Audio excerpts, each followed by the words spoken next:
Hello students, कैसे हैं आप सभी। आई होप कि आप सभी बहुत अच्छे होंगे और आपकी स्टडीज़ बहुत अच्छी चल रही होगी। तो एक बच्चे का कमेंट आया था कि क्लास 12th कब से स्टार्ट कर रहे हैं। तो हम क्लास 12th स्टार्ट कर रहे हैं आज से, और हम चैप्टर नंबर 2 पढ़ेंगे बिकॉज ऑफ नीट सिलेबस। हम नीट के सिलेबस के अकॉर्डिंग ही अपना चैप्टर कंप्लीट करेंगे, कवर करेंगे।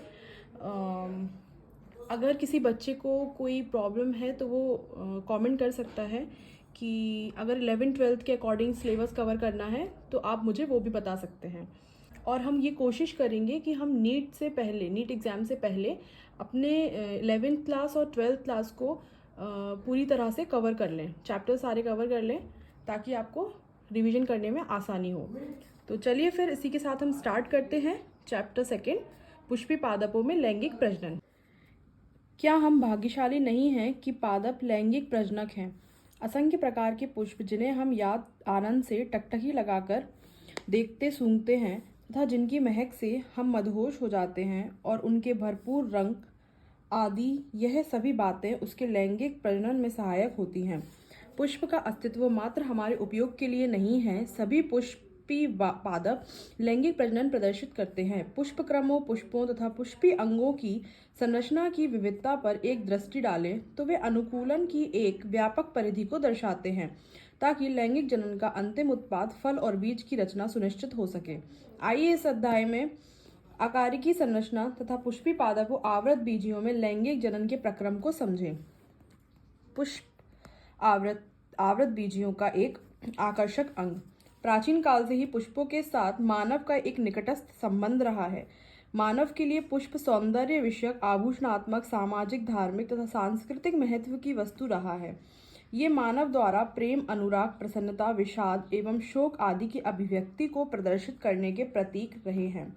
कम से कम ऐसे 5 पुष्पों की सूची बनाएं जिनका आभूषणात्मक, श्रृंगारिक महत्व हो तथा जिन्हें घर एवं बगीचों में उगाया जाता हो। आप 5 उन पुष्पों का भी पता करें जिन्हें आपके परिवार द्वारा सामाजिक एवं सांस्कृतिक उत्सवों के दौरान उपयोग किया जाता हो। क्या आपने कभी पुष्पों की खेती, फ्लोरिकल्चर या पुष्प कृषि के बारे में सुना है? इसका क्या तात्पर्य है? एक जीव वैज्ञानिक के लिए पुष्प आकारिकी एवं भ्रूणीय आश्चर्य तथा लैंगिक जनन स्थल है। आपने कक्षा 11 में एक पुष्प के विभिन्न अंगों के बारे में अध्ययन किया है। आपको एक प्रारूपी पुष्प के विशिष्ट अंगों को पुनः स्मरण करने में सहायक होगा। क्या आप एक पुष्प के 2 अंगों के नाम बता सकते हो जिनमें लैंगिक जनन विकास के लिए सर्वाधिक महत्वपूर्ण वाली 2 इकाइयां होती हैं? निषेचन पूर्व संरचनाएं एवं घटनाएं। पादप में वास्तविक रूप से पुष्प विकसित होने से पूर्व यह तय हो जाता है कि पादप में पुष्प आने वाले हैं। अनेकों हार्मोनल तथा संरचनात्मक परिवर्तनों की शुरुआत होने लगती है, जिसके फलस्वरूप पुष्पीय आधक, फ्लोरल प्राइमोर्डियम के मध्य विभेदन एवं अग्रिम विकास प्रारंभ होते हैं। पुष्प क्रम की रचना होती है जो पुष्पी कलिकाएं और बाद में पुष्प को धारण करती हैं। पुष्प में नर एवं मादा जनन संरचनाएं पुमंग तथा जायांग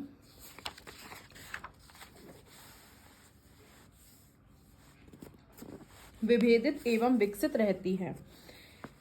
आप याद करें कि पुमंगों से भरपूर पुंकेसरों का गोला एक चक्कर नर जनन अंग का तथा जायांग स्त्री मादा जनन अंग का प्रतिनिधित्व करता है। पुंकेसर, लघु बीजाणुधानी तथा परागकण।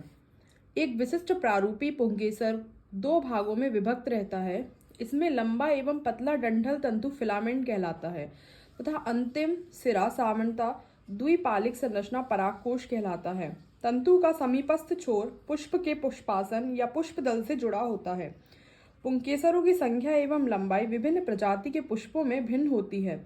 अगर आप 10 पुष्पों प्रत्येक भिन्न प्रजाति से एक एक पुंकेसर एकत्र करें और उन्हें एक स्लाइड पर रखें तो आप देखेंगे कि इनके आकार में बहुत विभिन्नता है जो प्रकृति में विद्यमान है। एक विच्छेदन सूक्ष्मदर्शी से प्रत्येक पुंकेसर का सावधानीपूर्वक अवलोकन तथा स्वयं स्पष्ट चित्र के माध्यम से विभिन्न पुष्पों में परागकोशों के जुड़ाव एवं आकार की व्यापकता को समझा जा सकता है।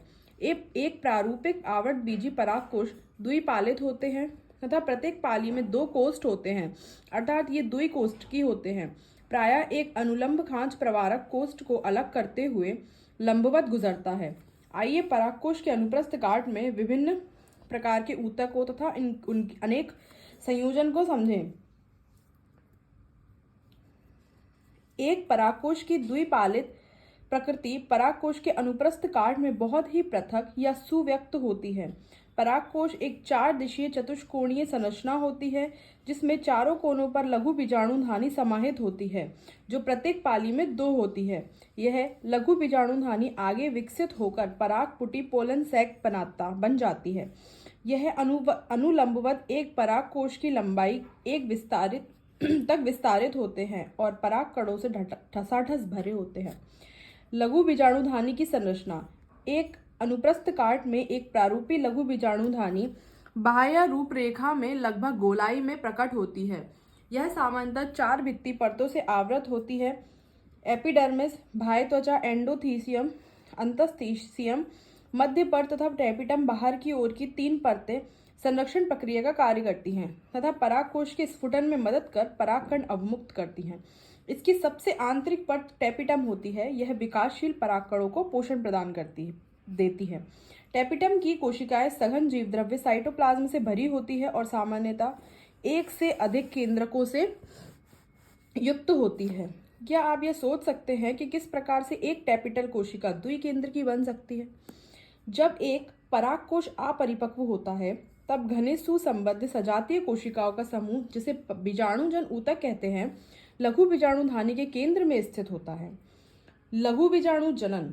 जैसे जैसे परागकोश विकसित होता है, बीजाणुजन ऊतकों की कोशिकाएं अर्धसूत्री विभाजन द्वारा सूक्ष्म बीजाणु चतुष्ट बनाती हैं। चतुष्ट की कोशिकाओं की सूत्र गुणता क्या होगी? जैसा कि बीजाणुजन ऊतक की प्रत्येक कोशिका एक लघु बीजाणु चतुष्ट की वृद्धि करने में सक्षम होता है, प्रत्येक कोशिका एक सक्षम परागमात्र कोशिका होती है। एक परागमात्र कोशिका से अर्धसूत्री विभाजन द्वारा लघु बीजाणु के निर्माण की प्रक्रिया को लघु बीजाणुधानी, ये गलत प्रिंट हुआ है बेटा, ये लघु बीजाणु जनन होता है, कहते हैं। जैसा कि लघु बीजाणु रचना के समय 4 कोशिकाओं के समूह में व्यवस्थित होते हैं, उन्हें लघु बीजाणु चतुष्ट या चतुष्क कहते हैं। जैसे ही परागकोश परिपक्व एवं स्फुरित होता है तब लघु बीजाणु एक दूसरे से विलग हो जाते हैं और पराग कणों के रूप में विकसित हो जाते हैं। प्रत्येक लघु बीजाणुधानी के अंदर कई हजार लघु बीजाणु और परागकण निर्मित होते हैं। परागकण जो परागकोश के स्फुटन के साथ मुक्त होते हैं। परागकण नर्म युग्मकोद्भिद का प्रतिनिधित्व करता है। यदि आप हिबिस्कस, गुड़हल या किसी अन्य पुष्प के खुले परागकोश को छूते हैं तो आप अपनी उंगलियों में पीले रंग के पाउडर जैसे परागकणों को पाते हैं। एक कांच की स्लाइड पर एक बूंद पानी डालकर उस पर यह परागकण छिड़कें और एक सूक्ष्मदर्शी में देखें।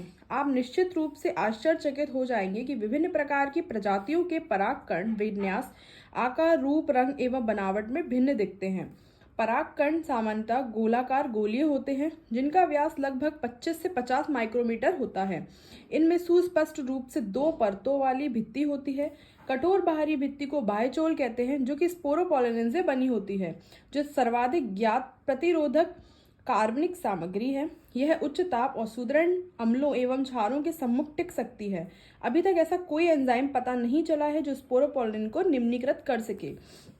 परागकण के बाह्यचोल में सुस्पष्ट द्वारक या रंध्र होते हैं जिन्हें हम जनन छिद्र कहते हैं, जहां पर स्पोरोपोलिन अनुपस्थित होते हैं। परागकण जीवाश्मों की भांति बहुत अच्छे से संरक्षित होते हैं क्योंकि उनमें स्पोरोपोलिन की उपस्थिति होती है। बाह्यचोल में प्रतिमानों एवं डिजाइनों की एक आकर्षक सारणी, स्तंभों की पंक्तियां प्रदर्शित की गई हैं। आपका क्या विचार है? बाह्यचोल सख्त कठोर होना चाहिए? जनन छिद्र के कार्य जनन छिद्र के क्या कार्य हैं? परागकण की आंतरिक भित्ति को अंतःचोल कहा जाता है। यह एक पतली तथा सतत परत होती है जो सेलुलोज और पैक्टिन की बनी होती है।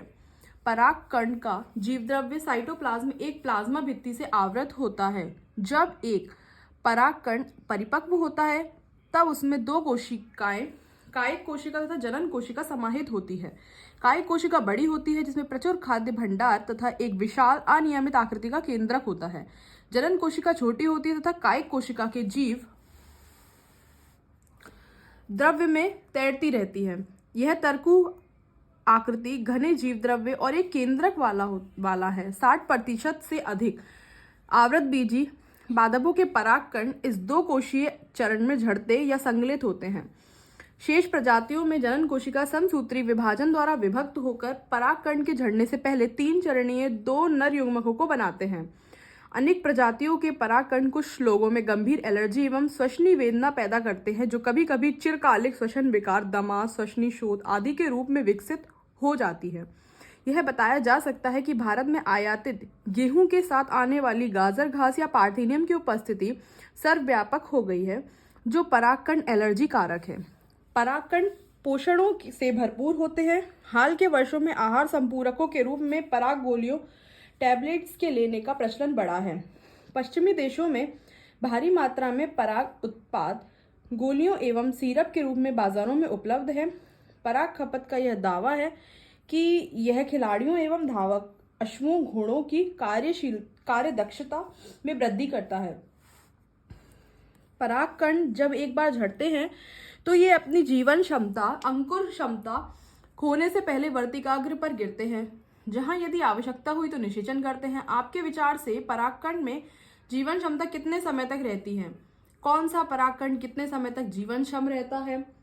बहुत विविधताएं पाई जाती हैं। बहुत हद तक यह विद्यमान तापमान एवं आर्द्रता पर निर्भर करता है। कुछ अनाजों जैसे धान एवं गेहूं में परागकण अपनी जीवन क्षमता बहुत जल्दी, लगभग 30 मिनट में ही खो देते हैं, जबकि गुलाबवत, रोजेसी, लेग्यूमिनोसी तथा सोलेनेसी आदि कुछ सदस्यों में परागकणों की जीवन क्षमता महीनों तक बनी रहती है। आपने शायद सुना हो कि कृत्रिम गर्भाधान के लिए मानव सहित बहुत से जानवरों के वीर्य शुक्राणुओं का भंडारण किया जाता है। बहुत से प्रजाति के परागकणों को द्रव नाइट्रोजन -196 डिग्री सेल्सियस में कई वर्षों तक भंडारित करना संभव है। इस प्रकार से भंडारित पराग का प्रयोग बीज भंडार बैंक की भांति पराग भंडारों बैंकों के रूप में फसल प्रजनन कार्यक्रम में किया जा सकता है। तो ये आपका मेल वाला जो पार्ट है वो पूरा कवर हो चुका है। अब नेक्स्ट वीडियो में हम फीमेल वाले पार्ट को कवर करेंगे। तो अभी इस वीडियो में इतना ही, मिलते हैं नेक्स्ट वीडियो में। Thank you, bye bye students.